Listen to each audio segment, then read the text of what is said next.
विचार से सारे साथी अध्यापकों ने इसके बारे में चर्चा की। शायद बहुत सारे नाम मैं नहीं ले सकता, लेकिन सबका कंट्रीब्यूशन है। ऐसा नहीं है कि इस प्रदेश के ही टीचर्स का इसमें कंट्रीब्यूशन है, इस प्रदेश से बाहर के अध्यापक भी आपके लिए सामूहिक रूप से गोपनीय चर्चा में शामिल हुए कि कब क्या कैसे करना होगा। एक बात चली थी कि हमसे 2 साल पहले मैंने एक बात कही थी कि प्रशासन चाह के भी आपकी परीक्षा में गड़बड़ी नहीं कर सकता। आज से 2 साल पहले एक बात कही थी कि प्रशासन यदि गड़बड़ करेगा तो मैं लखनऊ पैदल जाऊंगा, और उस पैदल आने को मैंने माना। हम पुलिस प्रशासन का बहुत सम्मान करते हैं। कल शायद आप भी इसके साथी होंगे, आप भी उसमें शामिल होंगे, आपको बहुत सारी चीजें फॉलो करनी पड़ेंगी।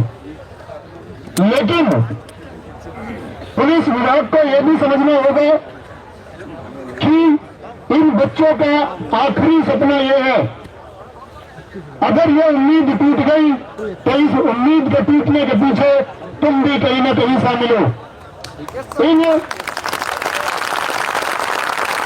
वर्ग के, इन किसानों के, इन मजदूरों के, इन सपने देखती आंखों के गुनहगार तुम भी होगे। तो मैं पुलिस प्रशासन से भी उम्मीद करूंगा कि इन गरीब बच्चों के लिए आंतरिक संवेदनाएं रखी। माना आपको प्रशासन की बात सुननी होगी, लेकिन इनके लिए प्लीज थोड़ी सी संवेदनाएं, थोड़ी सी भावनाएं, जिनके सपनों को कुचला गया। क्योंकि आप सोचिए, जिस समय इस देश के किसी भी व्यक्ति, इस राज्य की किसी भी पुलिस ने भर्ती धारण की होगी तो एक मेहनत से भर्ती धारण की होगी, और उसके अंदर भावनाएं भी होंगी कि एक मेहनत का छात्र कितनी मेहनत करता है। और यदि भावनाएं नहीं है इन छात्रों को लेकर के, इन मासूम साथियों को लेकर के, प्रशासन के अंदर अगर थोड़ी भी संवेदना नहीं है तो इसका मतलब होगा कि प्रशासन में भी इस बाहुबली की तरह शामिल हुए कुछ लोग। तो प्रशासन से अपील है कि इन बच्चों के लिए आंतरिक भावनाएं बचा के रखें। क्योंकि आप सोचिए, इस प्रशासन में बैठे हुए हर व्यक्ति सोचे, हर मंत्री सोचे, हर संतरी सोचे, हर एक पदाधिकारी सोचे कि अगर आपके सपने को कुचला जाता तो तुम्हें कैसा महसूस होता।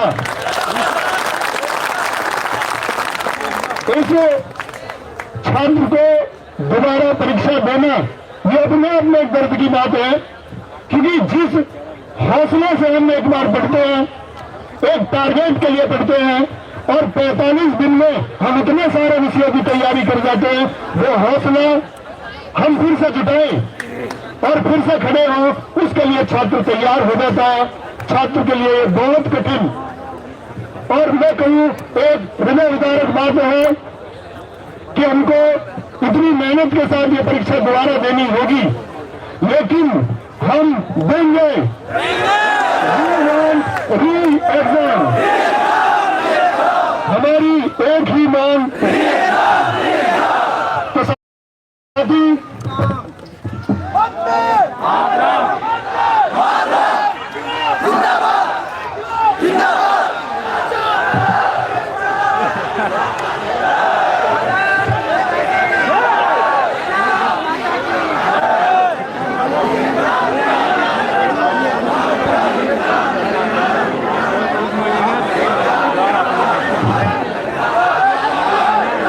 साथियों, आपको जितना ज़्यादा हो सके चैनल को सब्सक्राइब कीजिए। हर अपडेट आपको सबसे पहले दी जाएगी, और जितना ज़्यादा हो सके वीडियो को शेयर कीजिए।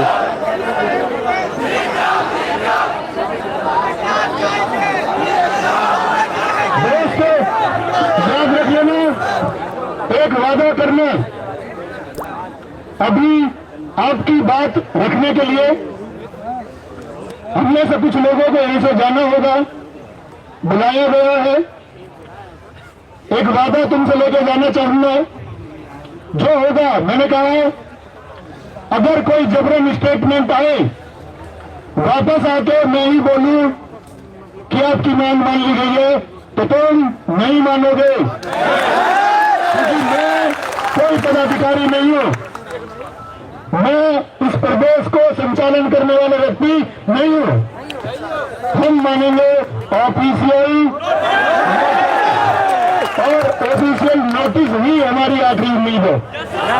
इसके अलावा किसी भी व्यक्ति का मौखिक आश्वासन नहीं चलेगा।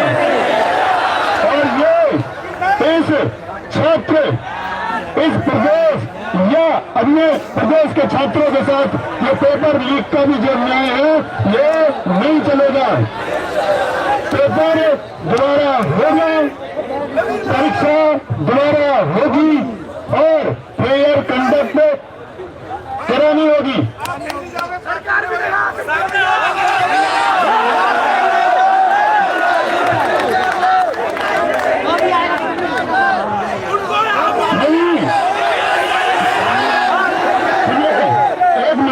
एक मिनट, मेरा एक मिनट निवेदन न सुनिए, हम बाहर कहीं नहीं जा रहे हैं भाई, हमें पकड़ के बैठा लो, आपको इतने लोगों को नहीं बिठा सकते मैं। और सुनो, मैंने कहा मैं नेतृत्व तुम्हारा है, और अगर अंतिम तख्ता भी मौजूद रहे, अंतिम वाली का कल भी मौजूद रहे, तो किसी ने कथन कहा था कि इस देश की बालू के तन से इस देश का सबसे बड़ा आंदोलन खड़ा किया जा सकता है।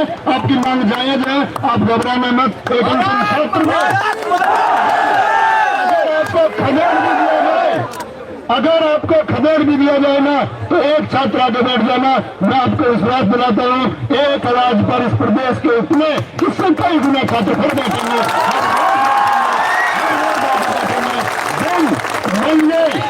वर्षों तक बैठना पड़ेगा, बैठेंगे, लगातार आवाज उठती रहेगी। जब तक न्याय नहीं मिलेगा, तब तक हर अंतिम रास्ते पर विचार किया जाएगा। सारे साथी प्लीज बैठ जाओ।